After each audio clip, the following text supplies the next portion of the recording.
Hello साथियों, जय हिंद। मैं आपका स्वागत करता हूं नेशनल स्टडी पॉइंट में। मैं आपको समझाऊंगा कि रशिया और यूक्रेन के मध्य क्या विवाद है, इसका इतिहास क्या रहा है और इससे संबंधित सभी जानकारियां। इसमें भारत का रिएक्शन क्या हो रहा है इस टाइम, और इसमें अमेरिका की भूमिका क्या है।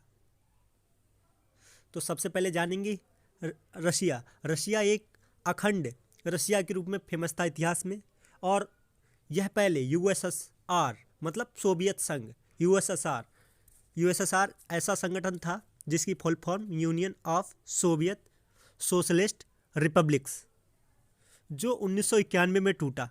इससे 14 देश अलग हुए, जिसमें यूक्रेन भी शामिल था और लिथुआनिया, जितने बाल्टिक देश थे सभी इसमें शामिल थे। तो यहाँ पे कुछ देश थे जो नाटो में शामिल हो गए। नाटो एक ऐसा ऑर्गेनाइजेशन है जिसमें अटलांटिक देशों का एक संगठन, जिसका एक ऐसा संगठन बनाया गया जिसमें एक पे जो युद्ध किया जाएगा वो पूरे नाटो के सदस्यों पर वह युद्ध माना जाएगा। उसमें सभी नाटो सदस्य भाग लेंगे। इस वजह से यह देश नाटो में शामिल होना चाहता था। इस कारण ये विवादित हुआ, रशिया ने इसका विरोध किया। ओके, तो सबसे पहले देखते हैं यूएसएसआर की स्थापना 1991, मतलब यूएसएसआर 1991 में टूटा और इससे 14 देश अलग हुए, जिसमें Georgia, Ukraine, Moldova, Belarus, Armenia, Azerbaijan, Turkmenistan, Uzbekistan, Tajikistan, Estonia, Latvia, Lithuania, Kyrgyzstan और कजाकिस्तान इससे अलग हुए। नाटो की स्थापना 4 अप्रैल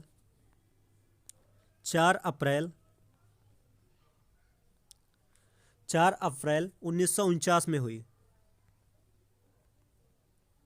1949 में हुई, जिसमें 30 सदस्य देश शामिल हैं। 30 सदस्य देश शामिल हैं। इसमें एस्टोनिया, लाटविया और लिथुआनिया शामिल होने के लिए आगे आए हैं। तो इन्हें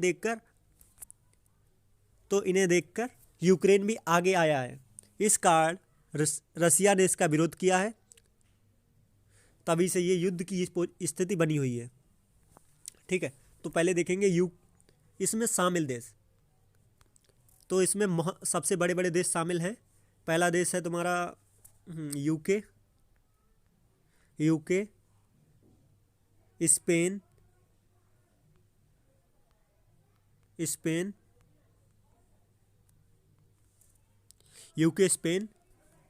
जर्मनी,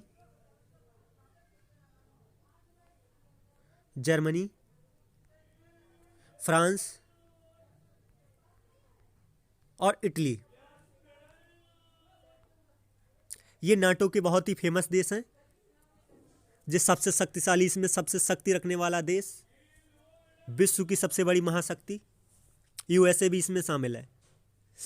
यूएसए यूक्रेन का सपोर्ट कर रहा है और रशिया के विरुद्ध में लड़ाई लड़ने के लिए आ चुका है। तो पहले देखेंगे यूक्रेन 2008 में नाटो में शामिल होना चाहता था, पर युद्ध की पोजीशन आने के कारण रशिया ने इसका बहुत ही विरोध किया। तो ये इसमें शामिल होने से रह गया। फिर यूक्रेन के राष्ट्रपति 2010 में विक्टर यूनुकोविच बने। उन्होंने रशिया से समझौता किया कि वह नाटो में शामिल नहीं होंगे। फिर से यह विवाद उठा। तो 2019 में कौन? वोलोदिमीर जेलेंस्की यूक्रेन के राष्ट्रपति बने। तब से ये यूक्रेन के बारे में अब ये विवाद में आया। इन्होंने फिर से ये बोला कि मैं नाटो में शामिल होऊंगा। तब से ये रशिया इनके खिलाफ कड़ा एक्शन लेने पे आ गया है। रशिया ने अपनी सेनाएं यूक्रेन के अंदर प्रवेश कर दी हैं और यह राजधानी कीव तक पहुंचने ही वाली हैं। और कुछ समय में हो सकता है कि वहां पर बड़ा भयंकर परिणाम देखने को मिले। तो आगे देखते रहिए। यहाँ पे सबसे पहले मेन बात है कि ये भारत की इसमें अहम भूमिका होने वाली है। भारत जिस तरफ जाएगा उसी तरफ वहाँ पे ये देखा जाता है कि वही तरफ भारत का उस देश का पल्ला भारी हो जाएगा। तो सबसे पहले यूएसए ने अपनी सेनाएं सभी रसिया यूक्रेन के अंदर उतार दी हैं। यहाँ पर विश्व युद्ध की तैयारी पूरी तरह से लग रहा है देखने में कि हो सकता है, पर भारत की इसमें अहम भूमिका है। जिधर भारत जाएगा उधर ही वह पलड़ा भारी होगा। अब भारत के प्रधानमंत्री नरेंद्र मोदी जी देखो क्या कहते हैं इस बारे में। अभी तो भारत का एक ही कहना है कि इस युद्ध को जहाँ तक हो टाला जाए और